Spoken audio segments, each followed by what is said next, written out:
are back here once again with another episode of Coach's Corner, brought to you by Joe Clemence, Keller Williams Integrity Northwest.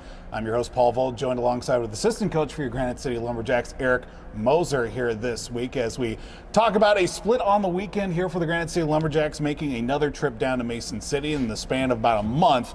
2 trips down to Mason City, ultimately falling in a shootout by the score of 5-4 on Friday, I should say. But Saturday, rally back for a nice 6-1 win to finish off the weekend as well. Looking back, especially that game on Friday, too, team was down, a little bit of a sluggish start against Mason City, I should say, and then also kind of rallying back there to at least force into overtime, but drop it in the shootout as well. How'd you feel about that first contest on Friday against the Toros? Yeah, I mean, when you look at the game as a whole, you take one period off, and that's kind of the difference of the game. I didn't think we started playing until the second 20 and then carry on to the third 20.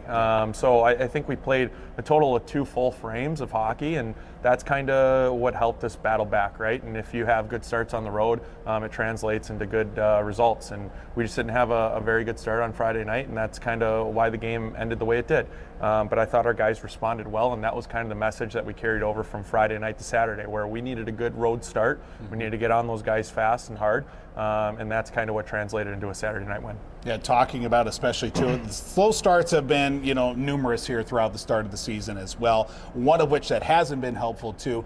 Kind of a penalty situation too. You get behind early, especially in the first 20 minutes of the game too. Then your team's having to play catch up in multiple areas too. But at least the penalty kill's been able to respond for the times that other teams haven't been able to take advantage of that situation. Yeah, I mean, again, it's kind of been one of our highlights of our special teams has been our penalty kill. I think we're comfortable killing penalties. Obviously, nobody wants to kill penalties, and it's a part of the game, right? And you have to make those adjustments on the fly of who's going, depending on who's in the box and whatnot. But I think our guys did a really good job killing penalties. I know there's a 5-on-3 out there that we killed, which was huge for momentum. Yeah, so happy overall with the penalty kill. Still need to get the power play working a little bit better, but that's just how it goes sometimes. Yeah, and it was great to see, especially Saturday, responding from that, hard luck loss it was in the shootout. But you got a point out of it. Then you take the 2 full points away with that 6-1 victory, too. Like you mentioned, getting off to a fast start. And the lack of shots was not the issue. Both nights, especially outshooting them sometimes 2-3-1 at one point in those 2 contests. But luckily enough, this time around on Saturday, those shots were starting to go in for the team. Yeah, I mean, I think both nights we peppered their goalies pretty well. And, that's something that we're trying to do better is, the more shots you have on goal, the more offensive opportunity you have. The issue for us is, I feel like sometimes other teams are getting the bounces that we don't. Sometimes we're in on Friday, Saturday nights, and we're working really hard for our goals, where it seems like the other teams are getting the bounces and theirs are coming a little bit easier. But it's kind of that adversity that you battle through every weekend and just finding ways to win. And, 3 of 4 points on the road, we can't really complain about that. No, definitely not, especially when you take a road trip as well. There have been a couple of road trips this season, and you go from one game to the next. It's really that time in between. You want to keep the team focused, but you still want to keep lighthearted and fun as well.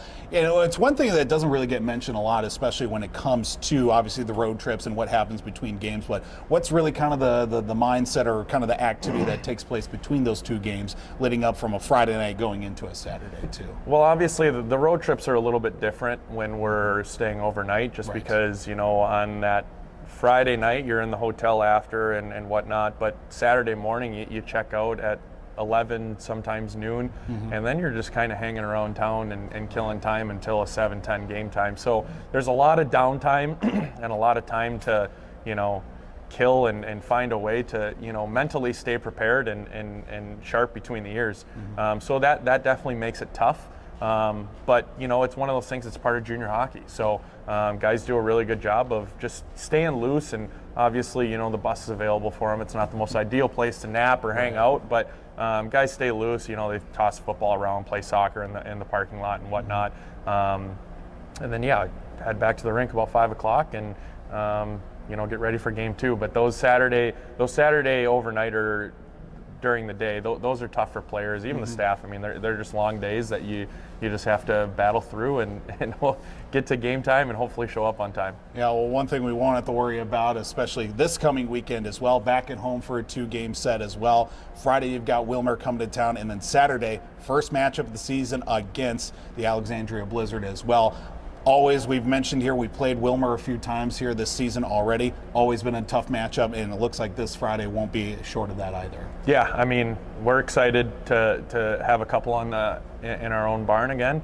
Obviously, I think the Alexandria game is marked on our calendar. It's been marked since the start of the year. Yep. Just seeing those guys again, it'll be a really good matchup. I know they're doing really well this year, so I'm excited to see them. And obviously, we've seen Wilmer a handful of times, and they're always tough physical games and always games that you have to show up and battle for. So it's going to be an exciting weekend of hockey here at the arena. Yeah, certainly look forward to that, and a couple of big things coming along with those 2 games too. But obviously, you want to keep your eyes focused on the Wilmer matchup without looking too far ahead against Alexandria too. But obviously, it starts Friday night with that game against the Warhawks. Yeah, absolutely. Like I said, we're excited to get things going this weekend, and hopefully we can scoop up a couple more W's. Absolutely. Look forward to that. Of course, that's going to take place both games, 7:30 puck drops right here from the Miller Buick GMC Arena. And also a couple things to look forward to with these weekend contests as well. Friday, it's going to be youth night. You wear, youth players, wear your jersey to the game. You get in for free. There's also a concession special as well for those youth players. Buy something at a concession stand wearing your youth jersey, proceeds of which will go right towards the Sauk Rapids Youth Hockey Association. And then, of course, Saturday, there is plenty in store as well. There will be, of course, Toys for Tots. You can bid on specialty baskets as well, proceeds of which will go helping towards Granite City Lumberjacks players buying toys for Tots with the help of Miller Buick GMC as well. There's going to be a $50,000 shot as well, courtesy of Miller Buick GMC as well. Be sure to don't miss it here, coming up here this weekend. 2 games, 7:30 puck drops Friday against Wilmer and Saturday against the Alexandria Blizzard. First time this season we'll see the Blizzard come in as well. That is going to be coming your way here from the Miller Buick GMC Arena. Coach's Corner, of course, brought to you by Joe Clemence, Keller Williams, Integrity Northwest. I'm Paul Vold, joined alongside with assistant coach Eric Moser here this week. Don't be sure to forget that we are still lined up for our player interview coming up here next. One more thing. It is November, which means you got to grow the muzzy. Of course. See Paulie here, he's got the old Fu Manchu. I'm doing it. Put down in the comments a design that you want to see on head coach DJ Vold's face. Please do. We will be shaving that before the weekend. Whether or not Molly Vold likes it, it is up to you guys to decide what you want to see on DJ Vold's face on Friday night here at the Miller Buick GMC Arena. Movember, support mental and physical men's health.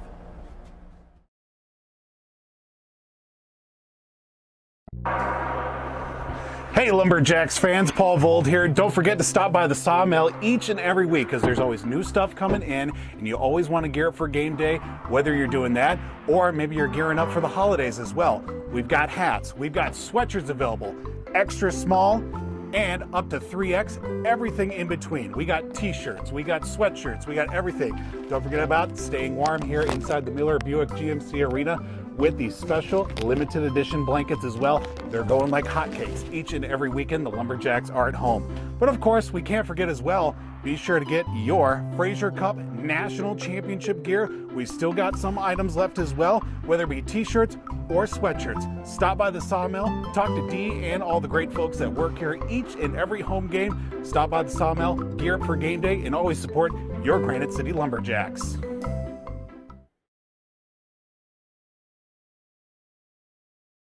Welcome back to Coach's Corner here this week. I'm Paul Vold. Of course, Coach's Corner brought to you by Joe Clemence, Keller Williams, Integrity Northwest. Time once again for our player interview here this week. We are sitting down with number 16 for your Granite City Lumberjacks, TJ Lepisto. We finally got clarification on how to say the name right, but he told us to keep saying whatever we've been saying all season. It's been working. But TJ, thanks so much for sitting down with us here today.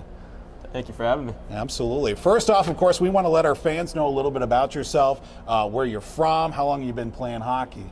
I'm from Milwaukee, Wisconsin. I've been playing hockey since I was 2 years old, ever since I remember.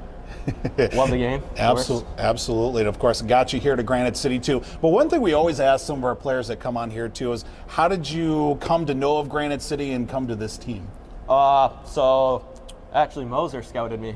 I was playing Milwaukee Admirals Okay. 18s last year, and Moser came out to a Tier 1 tournament, got in contact with me, and got me here. Yep, seems to be working out here so far as well, especially with your play as of late for the team here too. Of course, coming off a 6-game winning streak, took a bit of a bop on the nose here with that loss on Friday 5-4. In the shootout, though, you get a point out of it, but then rallying back for a nice 6-1 win on Saturday against Mason City. Looking back on the weekend as well, how did you feel about how the team played, especially coming off that loss on Friday? I think we came out strong Saturday. The first period, we came out quick, which was probably one of our best starts of the season, I would say. And then we kept with it.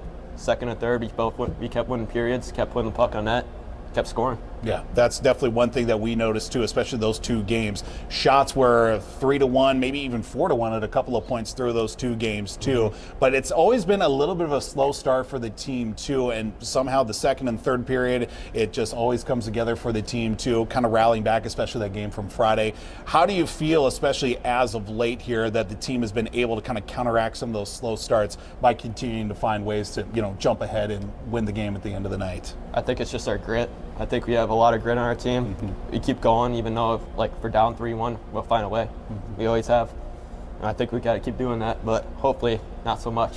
Yeah. Quicker starts. Hopefully not, especially this weekend coming up. You got Wilmer coming back to town here on Friday. Then Saturday, of course, it's the first matchup of the season against Alexandria. I'm sure a lot of the guys on the team looking for that Saturday game, but it really all starts with that Friday game. Nothing's easy against Wilmer coming up. Oh. It's going to be a tough one. And it's always been one of those kind of tough physical matchups, too. How do you guys usually kind of counteract with those matchups you get with against Wilmer? Because they're a team that definitely likes to bring the physicality to the matchup. I think we bring the physicality, too. Also, we bring our speed. We use our head more than they do, so that's a big thing. We always try to stay out of the box, but if we get sucked into it, we always back up our teammates, which I love. Yeah, absolutely. Now you look at that matchup, you got Alexandria. It's going to be the first time you guys play them this season. 15 odd games into the season, too. I'm sure, of course, some of the veterans have been relaying to some of the new guys as well that this is a matchup you don't want to take lightly. We all saw of course, the highlights from the championship game, from the Fraser Cup finale last season as well. But it's going to be a new matchup, and of course, those matchups against Alexandria are always tough, too. Look forward to that. That's going to be come up Friday and Saturday. Wilmer, 7:30, and then Saturday against Alexandria for the first time this season. Now we get to the fun part of the interview, who was kind of dreading it before we even got on the air as well. We're going to put TJ through some rapid-fire questions here for you. Starting off here, we're going to start with a couple math questions. I'm just kidding. So we're going to start off, what is your pregame go-to meal? PB&J. PB&J? Yep. Can't beat a classic. Can't. Pre-game ritual. What's kind of one pre-game ritual that you usually have? I have to tape both my stick and my backup on the bench. Same way, same tapes, same scissors every game. Between the 2 sweaters that you wear, do you prefer the red or the white? I love the red. Yeah. See, that's been one answer that we haven't gotten a lot this season. I love the red too. That's just me personally. Favorite away rink that you've played at here with Granite City? Oh, I like Mason City. Yeah. I just like it's warm in there. It is certainly warm in there. You should have played in the old one. That would have been quite the thing. What's a hidden talent that you may have that some of your teammates may not know? I can juggle. You can juggle? I can juggle See, pretty that's well. You look like a kid that can juggle. I don't know if that's a good What's or a that bad supposed to thing. mean? Exactly. I don't know what it means, but it just looks like you're a kid that can juggle. Favorite hockey movie that you have seen? Gotta go with Miracle. Miracle? Can't beat a classic in that one. Now we're going to start throwing some teammates under the bus here. Teammate that you least want to be stuck on a deserted island with? Gotta go with. I'll be safe. Eden Show. Eden Show. Any particular reason or just? Just. He's a great guy. Okay. Great guy. Absolutely. Just, I don't think he's been in the outdoors pretty much. We'll have to mention that to him if he ever comes on the show as well. Teammate who spends the most time looking at himself in the mirror before a game? In the mirror. I don't think we have a lot of guys that do that. Okay. Not that I notice. Okay. We usually get to it, stay away from the mirrors. That's always good as well. Which teammate has the messiest stall? Sam Scholl out there again. Goalies. Yeah. Goalies. That's all you got to say there. All right. Here's one question that may cause a little controversy. What are your feelings on people decorating for Christmas before Thanksgiving? No. That's just too much. You have a month after Thanksgiving. That's what I always say, and yet people still don't listen. But yeah, that's our rapid fire questions here this week on Coach's Corner. Number 16 for your Granite City Lumberjacks, TJ Lepisto joins us here on the show as well. Finally got that name right once again. Hopefully it'll translate to the broadcast as well. Don't forget, Friday night it'll be against the Wilmer Warhawks as well with your Granite City Lumberjacks, 7:30 puck drop. Saturday will also be 7:30 against Alexandria. But don't forget, a couple special things happening this weekend as well. Friday is going to be youth night here. Young players that can wear their jersey to the game get in for free. There's also a concession special. Proceeds from that concession special will go right towards the Sauk Rapids Youth Hockey Association. And also Saturday, of course, it is also going to be billets night. Forgot to mention that earlier as well. So definitely come out and support those families for those that take care of these players like TJ here throughout the season, being a home away from home. Don't forget as well that there is going to be Toys for Tots. There's going to be special baskets for prizes and also all sorts of great Lumberjack swag as well. You can bid on those, proceeds of which will help out Granite City Lumberjacks players buying toys for Toys for Tots, along with a $50,000 shot, courtesy of Miller Buick GMC. I'm Paul Vold, joined alongside with TJ Lepisto for your Granite City Lumberjacks here on Coach's Corner. Guys, we appreciate it. Look forward to some games coming up here this weekend as well.